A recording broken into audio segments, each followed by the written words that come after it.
நாளைக்கான வீடியோக்குரிய promo release பண்ணியிருக்காங்க. வீடியோக்குள்ளே போகிறதுக்கு முன்னாடி சேனலை லைக் அண்ட் சப்ஸ்கிரைப் பண்ணிவிட்டு சப்போர்ட் பண்ணுங்கள். இந்த ப்ரோமோ தாங்க, என்னடா இவ்வளோ நாள் காக்க வச்சிட்டிங்களே அப்படின்ற மாதிரி இருந்துச்சு. பயங்கர அல்டிமேட்டாக இருக்குது. ஸோ வீடியோவை ஸ்கிப் பண்ணாமல் கடைசி வரைக்கும் பாருங்கள்.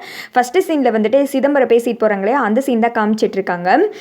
என்கிட்டயா நீ மோதின ப்ரெஸ் மீட்டு கொடுக்குறியா? ப்ரெஸ் மீட்டு இந்த பாட்டெல்லாம் ரிலீஸ் பண்ணிவிட்டு நான் உனக்கு கொடுக்குறேன் பாரு பெரிய ப்ரெஸ் மீட்டு, அப்போ உனக்கு வைக்கிறேன்டா பெரிய ஆப்பு. அது மட்டும் கிடையாது, தரமான சம்பவமே அன்னைக்கு தான் இருக்குது அப்படின்னு சொல்ல தீபாக்கு என்ன பண்ணுறதுனே தெரியல.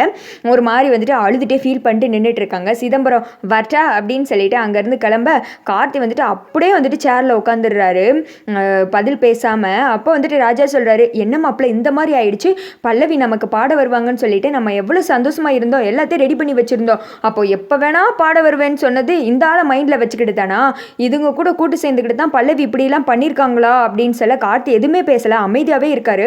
ராஜாவை அந்த இடத்த விட்டு காலி பண்ணி போயிடுறாரு. கார்த்திக் சார் என்னை மன்னிச்சிருங்க கார்த்திக் சார், என்னால் தானே இவ்வளவும் அப்படின்னு சொல்லிட்டு கார்த்தியை பார்த்த மாணிக்கே டோர் ஓப்பன் பண்ணும்போதும் திரும்பி ஒரு தடவை வந்துட்டு கார்த்தியை பார்க்குறாங்க. அதோட தீபா போய் சேரில் உட்காந்தவங்க தான் அழுதுகிட்டே இருக்காங்க. கார்த்திக் சார், உங்கள் உயிருக்கு முன்னாடி எனக்கு எதுவுமே பெருசாக தெரியலை, அதனால தான் அந்த சிதம்பரம் கூப்பிட்டதுமே நான் பாட போயிட்டேன், அந்த நேரத்தில் உங்களை கொன்றுவேன்னு சொல்லிட்டு மிரட்டுறான். என்னால் எப்படி கார்த்திக் சார் உங்களை காப்பாற்றாமல் இருக்க முடியும், உங்ககிட்ட உண்மையை சொல்லவும் முடியலை, சொல்லாமல் இருந்தால் இப்படி பிரச்சனை வரும், இதையும் என்னால் ஃபேஸ் பண்ண முடியல, உண்மையாகவே சொல்கிறேன், உங்கள் கூட வாழ்கிறதுக்கு எனக்கு தகுதியே இல்லை கார்த்திக் சார், நீங்கள் ரொம்ப நல்லவர், நீங்கள் ரொம்ப நல்லா வாழ வேண்டியவர், ஆனால் நான் தான் உங்கள் வாழ்க்கையை கெடுக்கிறேனோன்னு எனக்கு ரொம்ப கஷ்டமாக இருக்குது.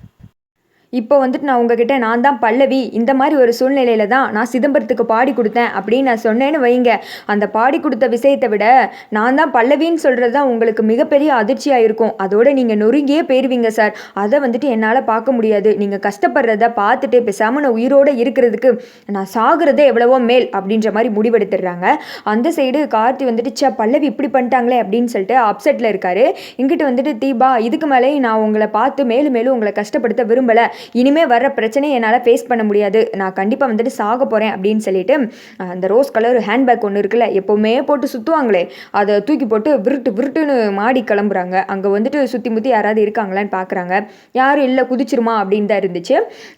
அப்புறமேட்டி கீழே பார்க்குறாங்க, கார்த்திக் சார் என்னை மன்னிச்சிருங்க, நான் உங்களுக்கு பண்ணது மிகப்பெரிய நம்பிக்கை துரோகம், நீங்கள் என் மேலே எவ்வளோ நம்பிக்கை வச்சுருந்தீங்க, என் மேலேன்றதை விட பல்லவி மேலே ரொம்ப நம்பிக்கை வச்சுருந்தீங்க, எப்போ வேணால் வந்து பாடி கொடுப்பேன் உங்களுக்கு வாக்கு கொடுத்துட்டு அந்த சிதம்பரத்துக்கு பாடி கொடுத்ததுக்கு ஒரு காரணம் இருக்குது, ஆனால் அதை உங்ககிட்ட சொல்லி புரிய வைக்கிறதுக்கு இப்போ என்னால் முடியாது, நீங்கள் கஷ்டப்படுறதையும் பார்த்துட்டு என்னால் இருக்க முடியல, இந்த ஒரு குற்ற உணர்ச்சியில் என்னால் வாழவும் முடியல, நான் பேசாமல் சாகுறேன் சார், அடுத்த ஜென்மத்திலேயாவது நான் வந்துட்டு உங்கள் கூட சேர்ந்து வாழணும், ஆனால் எந்த ஒரு பிரச்சனையுமே இல்லாமல் நான் நல்லபடியாக வாழணும் சார், என்னை மன்னிச்சிருங்க, உங்களை இந்த அளவுக்கு கஷ்டப்படுத்திட்டு போகிறேனே, இதுக்கடுத்து வர்ற எல்லா பிரச்சனைக்குமே நான் தான் காரணம், அதை உங்ககிட்ட தெளிவாகவும் என்னால் சொல்ல முடியாது, நான் எதுக்காக இப்பேற்பட்ட ஒரு சுழலில் நான் சிக்கிக்கிட்டு நான் பட்ட கஷ்டத்தையும் உங்களுக்கு சொல்லி புரிய வைக்க என்னால் முடியாது, நீங்கள் புரிஞ்சுப்பீங்களான்னு தெரியல, அன்னைக்கே சொன்னீங்க துரோகம் பண்ணவங்களுக்கு உங்களோட வாழ்க்கையில் இடம் இல்லை அப்படின்னு சொல்லிட்டு நான் போகிறேன் சார் அப்படின்னு சொல்லிட்டு தீபா அந்த பில்டிங் மேலே ஏறுறதுக்கு வசமாக ஆல்ரெடி ஒரு ஸ்டூல் வேறு அங்கனக்குள்ளே போட்டிருக்கு, அதில் வந்துட்டு தீபா ஏறி நிற்கிறாங்க.